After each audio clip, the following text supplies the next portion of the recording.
टुनटुनी चिड़िया अपनी माँ टूनी चिड़िया के साथ सोनापुर गांव में रहती थी। टुनटुनी खेती करके अपना और अपनी माँ का पेट पालती थी। पड़ोस में उसकी बड़ी बहन पिंकी चिड़िया अपने पति के साथ रहती थी। एक दिन सुबह टुनटुनी चिड़िया खेत पर जाने के लिए निकलती है तो वो रास्ते में बड़बड़ाते हुए जा रही होती है। बरसात का मौसम शुरू होने वाला है। पिछले साल भी फसल कुछ अच्छी नहीं हुई थी। अगर इस साल भी बारिश ज्यादा हुई तो बिना अनाज के ही रहना पड़ेगा। तभी पीछे उसकी बहन पिंकी चिड़िया उसको आवाज देते हुए कहती है, टुनटुनी, अरे ओ टुनटुनी। क्या हुआ बहन, क्यों आवाज दे रही हो? अरे कब से मैं तुझे आवाज दे रही हूँ, हैं? तू सुनती क्यों नहीं है? अच्छा सुन, मुझे ना किसी जरूरी काम से शहर के जंगल जाना पड़ेगा, तो क्या आज तुम मेरी जमीन खोद दोगी? बोलो ना बहन, कर दोगी क्या? इतना काम? पर मुझे तो अपनी जमीन भी खोदनी है। अरे अपना काम कल कर लेना, आज तू मेरी जमीन खोद दे बहन। अगर मैं आज शहर के जंगल नहीं जा पाई तो मेरा बहुत नुकसान हो जाएगा। अच्छा ठीक है पिंकी, मैं खोद दूंगी। अरे वाह वाह, ये हुई ना अच्छी बहन वाली बात। अपना काम टुनटुनी के सर मढ़कर पिंकी चिड़िया वहाँ से चली जाती है और थोड़ा आगे जाकर जोर जोर से हंसते हुए कहती है, अच्छा बेवकूफ बनाया मैंने उस पागल टुनटुनी को। अब घर जाकर मैं आराम से सो जाती हूँ।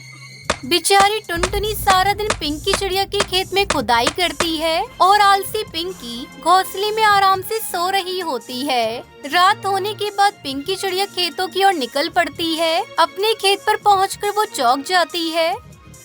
अरे वाह, इसने तो सारी की सारी जमीन खोद डाली। मेरा काम हो गया पिंकी, और आपके शहर के जंगल का काम हो गया क्या? हाँ हाँ, मेरा काम हो गया। तुम्हारा बहुत बहुत शुक्रिया। इसमें शुक्रिया कैसा बहन? अगर आपकी मुश्किल घड़ी में मैं आपका साथ नहीं दूंगी तो कौन देगा? आखिर बहन ही तो बहन के काम आती है।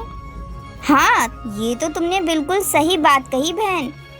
अगले दिन सुबह टुनटुनी चिड़िया अपने घोंसले के बाहर पेड़ की डाल पर बैठकर किसी सोच में पड़ी हुई होती है। तभी उसकी माँ टूनी चिड़िया उसको आवाज लगाती है, अरे ओ टुनटुनी, जल्दी से आ बेटा, जल्दी से आकर खाना खा ले, मुझे और भी बहुत से काम हैं। अभी आई माँ। थोड़े से चावल बनाए हैं, खा ले। लेकिन माँ, ये तो एक ही प्लेट है, आपकी थाली कहाँ है? बेटा मेरा पेट सुबह से भारी है, इसलिए भूख नहीं लग रही, तू ही खा ले। हे ऊपर वाले, मुझसे अपनी बूढ़ी माँ का कष्ट नहीं देखा जाता। अब तू हमारे दिन बदल दे। खाना खाकर टुनटुनी चिड़िया खेतों पर काम करने के लिए निकल पड़ती है। रास्ते में उसे पिंकी चिड़िया मिल जाती है। अरे ओ टुनटुनी, अरे कहाँ जा रही हो? पिंकी बहन, आज जल्दी से मुझे अपनी जमीन खोदकर वो हरी काका की यहाँ पर जमीन खोदने जाना है। अरे लेकिन क्यों? वो क्या तेरा रिश्तेदार लगता है जो उस बूढ़े की जमीन खोदने जाएगी?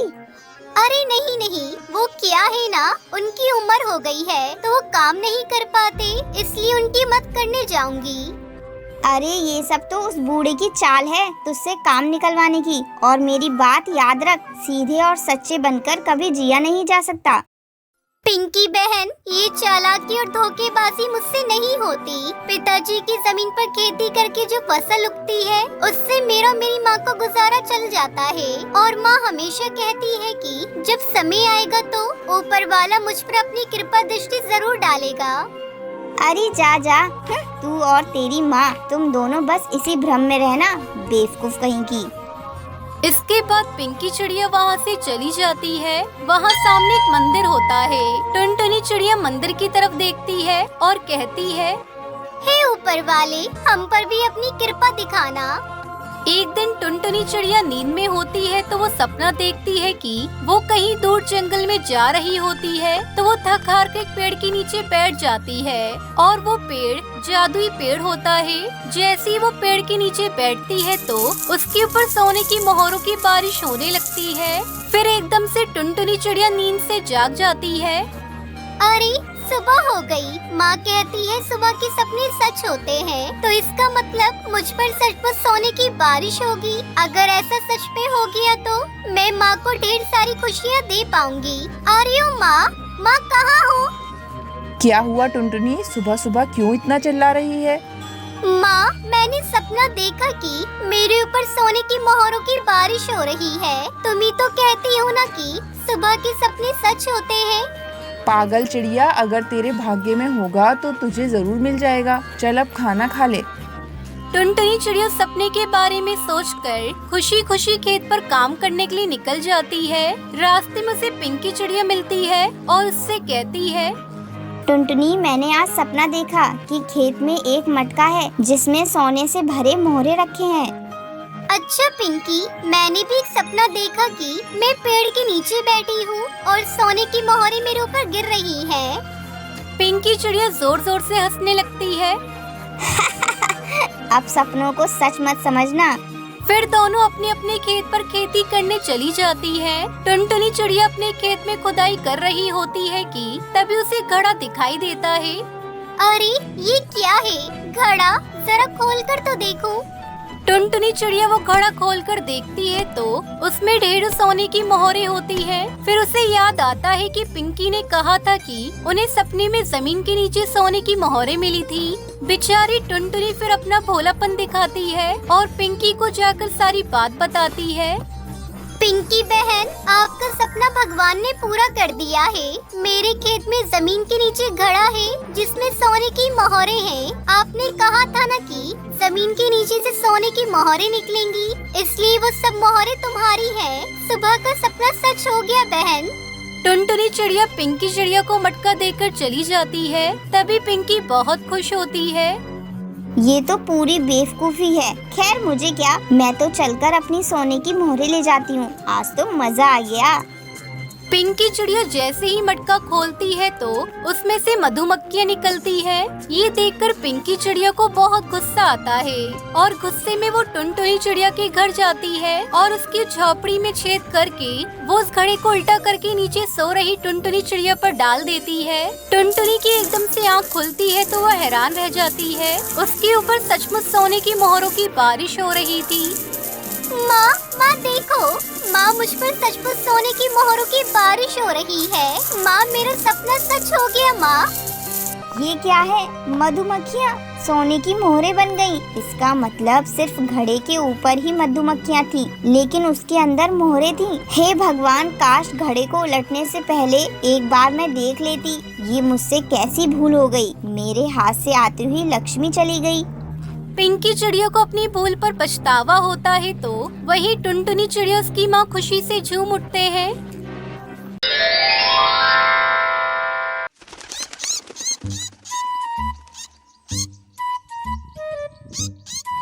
एक जंगल में कालू नाम का एक कंजूस कौवा रहता था। वो इतना कंजूस था कि वो हर सुबह अपने घर से एक गिलास पानी लेकर उसके घर के सामने चाय की दुकान पर जाकर बैठता था, लेकिन चाय पीने नहीं, पानी को चाय मानते हुए उसका आनंद लेता था।